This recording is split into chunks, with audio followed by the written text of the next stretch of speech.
Você já ouviu falar de complexo de vira-lata?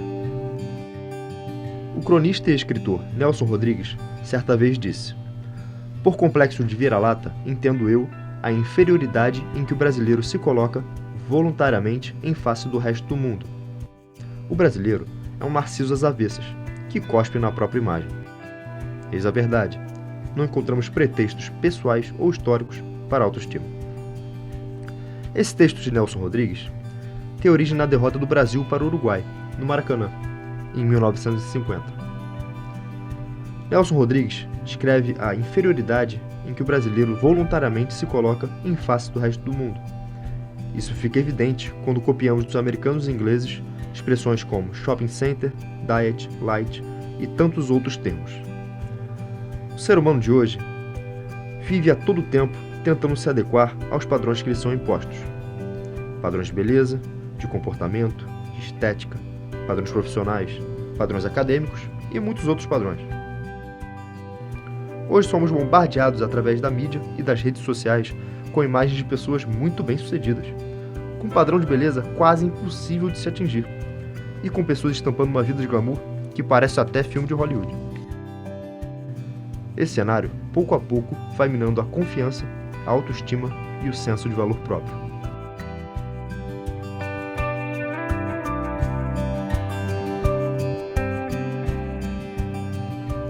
Quando o ser humano quer ser igual ao modelo que a sociedade apresenta como padrão, quando sente a necessidade de se destacar do restante dos mortais, quando ele quer ser especial ou melhor que os outros, acaba frustrado, amargurado e decepcionado consigo mesmo.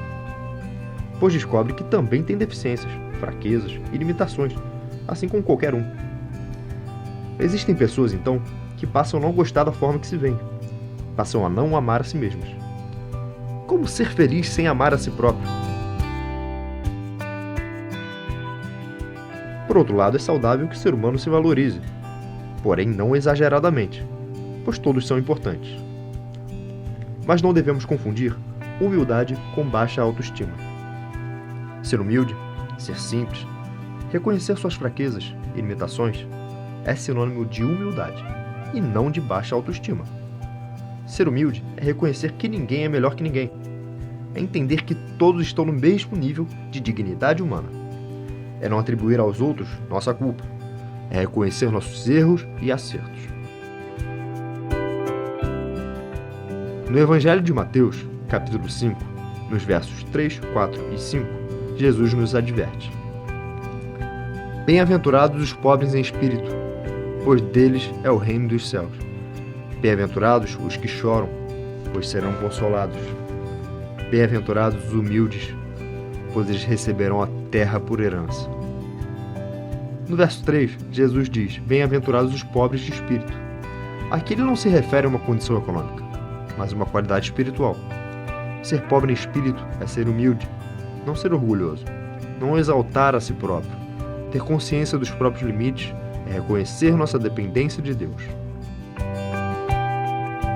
A Bíblia é repleta de personagens com essas qualidades. Quero destacar apenas sobre um, que se encontra no livro de Juízes, nos capítulos 6, 7 e 8. Seu nome é Gideão. Gideão viveu em uma época em que o povo inimigo, os midianitas, dominava Israel. Os midianitas eram uma tribo extremamente cruel e perversa. O povo de Israel vivia em constante pavor e, por isso, fez para si esconderijos nas montanhas e cavernas. Cansados e amedrontados, os israelitas clamam a Deus, e Deus atende ao chamado. Então, o anjo do Senhor veio a Gideão e lhe disse: "Você vai libertar Israel das mãos dos midianitas." Gideão responde então: "Como posso libertar Israel? Meu clã é o menor e menos importante. Eu sou o menor da minha família." Gideão sente medo. Ele se sente incapaz. Mas eu te pergunto, quem de nós não sentiria o mesmo? Todos já passamos ou estamos passando por batalhas. Algumas vezes o nosso inimigo é uma doença, uma perda de emprego, falência ou mesmo o fim de um relacionamento. São lutas, são batalhas que somente você conhece. Durante 7 anos, o povo de Israel foi dominado e saqueado. Gideão se reconhecia incapaz para aquela tarefa. Gideão pede então sinais a Deus, que confirme que ele seria vitorioso. Deus manda por 2 vezes sinais confirmando que daria vitória. Deus escolhe e disponibiliza 300 homens para o exército de Gideão. Com esses 300, Gideão lutaria contra os midianitas, amalequitas e outros povos que uniram seus exércitos para lutar contra Israel. Eles somavam 135 mil homens. Isso mesmo, seriam os 300 de Gideão contra 135 mil inimigos. Mesmo com tamanha desvantagem militar, Deus deu vitória ao povo de Israel, através de Gideão, conforme havia prometido. Os israelitas, então, pedem que Gideão e sua descendência reinem sobre eles. E mais uma vez, Gideão se mostra humilde. Gideão teve a humildade de negar a coroa sobre a sua cabeça. Deus trabalha no coração de Gideão, para que ele não se glorie da conquista recebida por Deus. Assim como Gideão, devemos reconhecer nossa dependência em Deus, entender que sem Deus nada somos. Bem-aventurados os pobres em espírito, e não os arrogantes.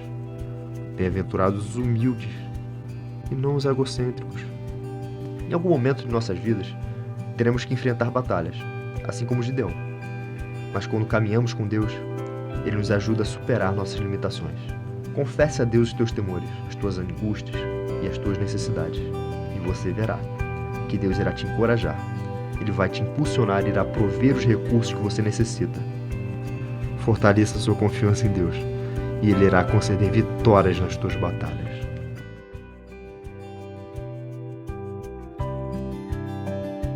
A Artus é o podcast que traz alimento para sua alma. Quer ouvir mais? Assine nosso podcast e não perca nenhum conteúdo.